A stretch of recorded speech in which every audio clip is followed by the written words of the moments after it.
Bonjour. Nous sommes vendredi de la 10e semaine du temps ordinaire, année C.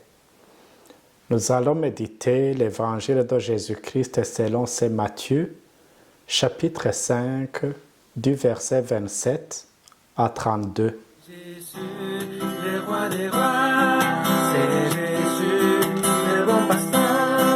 Alléluia, Alléluia, Alléluia, Alléluia, Amen.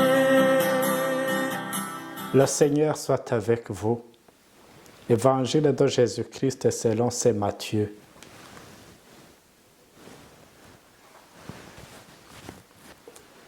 En ce temps-là, Jésus disait à ses disciples, « Vous avez appris qu'il a été dit, « Tu ne commettras pas d'adultère. » Eh bien, moi, je vous dis, tout homme qui regarde une femme avec convoitise a déjà commis l'adultère avec elle dans son cœur.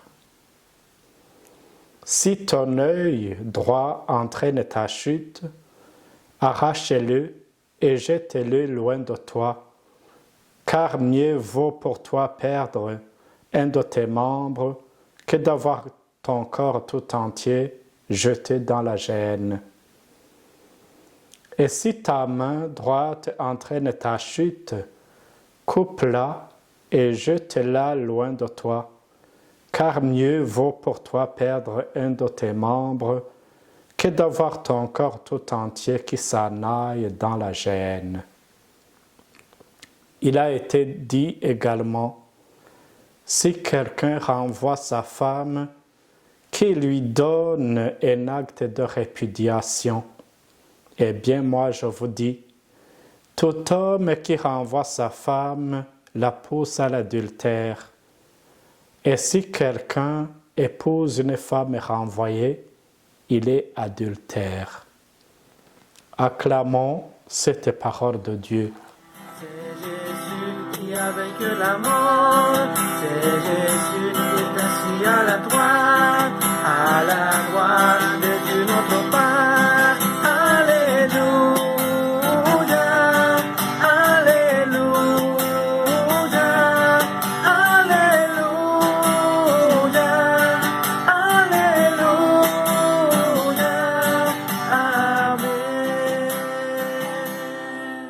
Jésus nous a déjà rappelé qu'il était venu non pour détruire la loi, mais pour la conduire à sa perfection. Et pour vivre cette loi comme il faut écouter Jésus.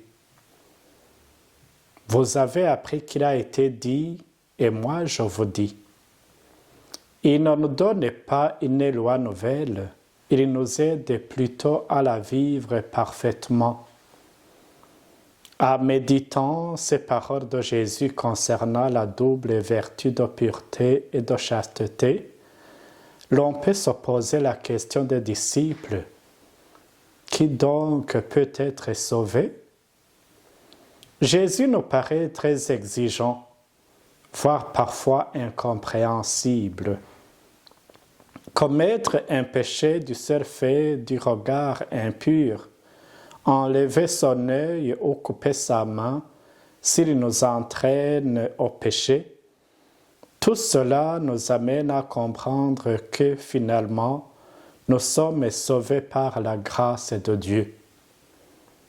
En effet, la pureté du regard, la chasteté de l'esprit, la chasteté de la pensée, c'est terriblement exigeant, mais c'est cela la loi de l'Évangile, intérieure et pénétrant le cœur, différente de la loi des pharisiens basée sur les apparences.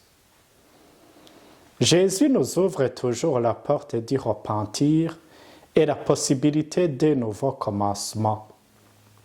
Vivre à l'exemple de Jésus, un vrai disciple du Maître, est certainement un chemin de combat, mais il est avec nous et sait très bien que nous ne pouvons rien faire sans lui, et qu'il nous est demandé de nous mettre à l'école de l'Esprit, car pour Dieu, tout est possible. Jésus nous apprend des compétences vraiment pratiques pour rester sur la bonne voie. Éviter la pente glissante en tombant dans le péché, car alors nous descendrions dans une difficulté plus profonde. Il faut traiter la tentation à temps. Il ne faut pas la laisser traîner. Il faut la rejeter et choisir un meilleur chemin. Le mal qui détruit le monde est particulièrement violent.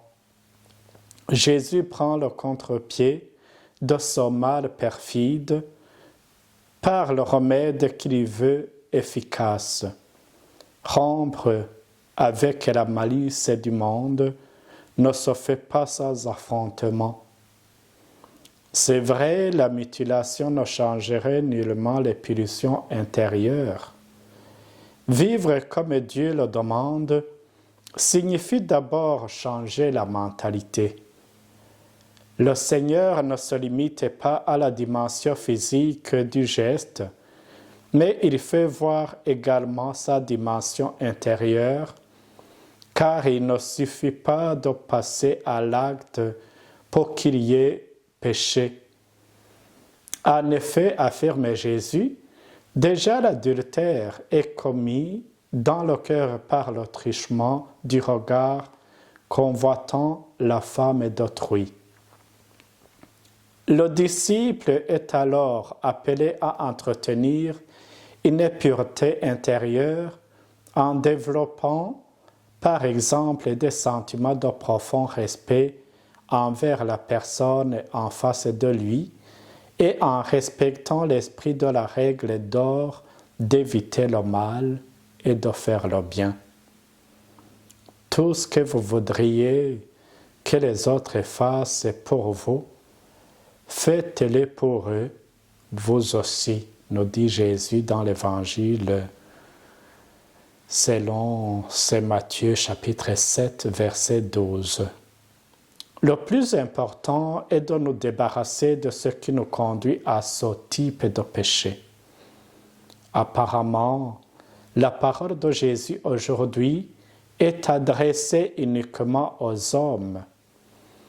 C'est une manière de dire « Sinon, ce ne sont pas que des hommes qui commettent de tels péchés, mais les femmes sont concernées. » C'est vrai, à cette époque de Jésus, il y avait quelques caprices réservés aux hommes, comme le divorce, ce qui n'est plus le cas actuellement. L'important alors, ce n'est pas de chercher le coupable, mais de résoudre le problème. La vie se construit ensemble et parfois, ou même plus souvent, il y a des croix à porter. Il faut que je m'interroge et que je fasse un examen de conscience pour détecter ce qui doit être ôté de mon existence pour permettre une vie plus pure et plus fraternelle. Demandons les grâces qu'il nous faut pour ne pas succomber aux tentations et les grâces pour accueillir et aimer l'autre tel qu'il est. C'est ce que Dieu fait pour nous.